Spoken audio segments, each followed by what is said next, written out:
C'est le retour du Codeco. C'est vrai qu'il a été plusieurs fois reporté, mais cette fois-ci, vendredi, un nouveau comité de concertation se réunit pour reparler du Covid. Le code jaune du baromètre Corona est actif déjà depuis le 7 mars, ce qui veut dire que la majorité des mesures sanitaires ne sont plus d'application. Alors, Maëlle Arnold-Ducène, bonjour. De quoi va-t-on parler vendredi? À quoi doit-on s'attendre?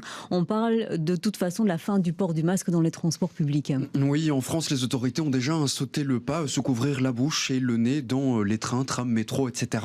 Ce n'est plus obligatoire depuis lundi et chez nous, il semblerait que l'on suive aussi cette même visée. Mais le masque devrait tout de même rester fortement recommandé aux heures de pointe lorsque les transports sont bien remplis. Les experts, en tout cas, n'y sont clairement pas opposés au vu de l'évolution de l'épidémie et de la diminution des cas de Covid-19. Mais ils recommandent encore de conserver le masque pour les personnes plus âgées, immunodéprimées ou présentant des facteurs de comorbidité. Par contre, supprimer le masque dans les établissements de soins, les maisons de repos, etc., il n'en est pas encore tout de suite question. Les experts rappellent quand même que le virus continue toujours de circuler.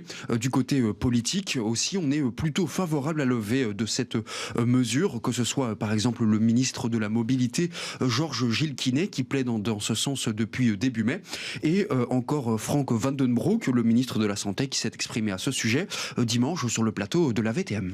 Alors, il sera aussi question du fameux CST, le Covid Safe Ticket, qu'on a un peu oublié, qu'on avait dans nos téléphones portables. Donc, que va-t-il devenir ce Covid Safe Ticket? En fait, normalement, il arrive à péremption le 30 juin. Oui, et là, il semblerait qu'il va être prolongé. En tout cas, c'est la volonté de Frank Vandenbroek, au cas où la situation sanitaire se dégraderait une nouvelle fois, que l'épidémie reprendrait, etc. Le ministre de la Santé voudrait en fait avoir la possibilité d'actionner ce levier pour contenir la propagation du virus. Et puis d'autres arguments penchent aussi en faveur de sa prolongation, celui de correspondre en fait aux décisions européennes. Le certificat Covid européen arrive lui aussi expiration le 30 juin et le Parlement européen s'est prononcé il y a une dizaine de jours en faveur de sa prolongation pour un an, donc jusqu'en juin 2023. Donc on n'en aura pas encore tout à fait fini avec le CST. Qu'en est-il du PLF? Il en sera aussi question. Donc c'est ce fameux formulaire qu'il faut ou qu'il fallait remplir quand on revenait de l'étranger. Eh bien, on se dirige en fait tout simplement vers la fin du PLF, donc du formulaire de localisation du passager. Donc actuellement, ce formulaire doit être rempli par toute personne qui entre sur le territoire belge à partir d'un pays qui est situé en fait en dehors de l'espace Schengen. Et vendredi, les autorités devraient aussi décider de supprimer cette mesure, même en dehors de l'espace Schengen. Donc une étape de plus vers un quasi-retour à la normale.